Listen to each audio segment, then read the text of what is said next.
Hey guys, today we're going to talk a little bit about the difference between carbohydrates and junk food.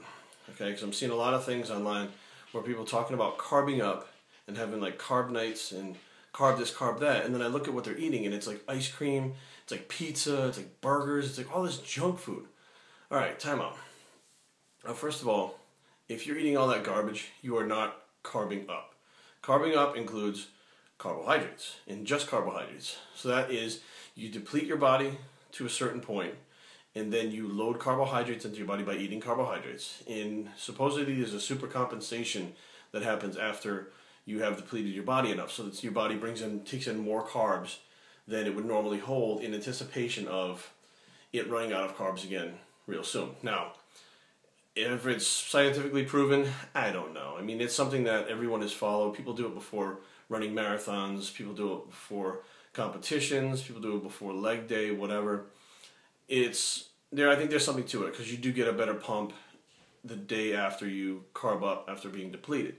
Now, if you're doing that junk night or whatever, junk weekend or however you do it with the junk food, there's nothing wrong with that. I mean, junk food is just not the carbohydrates that you're looking for. Something a little different happens. When you shove all that junk in your body, you do get the carbs, but you get some fats, which you may or may not have been having, but you also get a ton of sodium and water that goes in there that fills up the muscle even more. So you might even get even more of a super compensation by adding the junk food in too. So now you have two different things. You have the carb load, the junk load. Which one works better for you? I don't know. The junk load has also been called a refeed, which some people refeed with just carbs, which would make it carb loading, and other people refeed with junk meals, which that works well for them. I think the person with the faster metabolism can probably get away with the junk loading or the refeeding a lot better than someone with a slow metabolism. So my advice to you is to effectively do either one of these loads, whether it be carbohydrates or with fats and junk loading, is to eat until you get that bloated feeling. When you start to feel bloated and you're not digesting the food very well and you're retaining water and the food is just sitting in your stomach, stop the load. So that means if you had planned, a whole day of carving up or junk loading, and 4 hours into it you feel like that's happening, stop and go back to your diet. Your body's not processing it well. That's it. It's done. You're done. Okay? Don't force it, because you will. If you force it, you will have a negative effect, which it could make you actually fatter, could slow down your metabolism, could do the opposite of what you're wanting it to.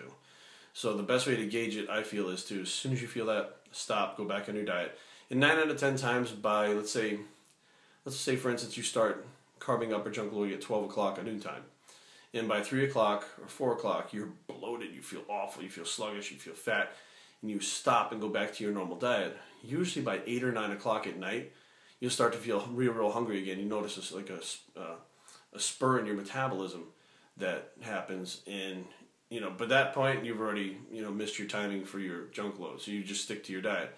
But the point is it's different for everyone, and you have to feel it out. But carb loading and junk loading are two different things and work two different ways, and I hope this fixes any confusion that there might be about this stuff.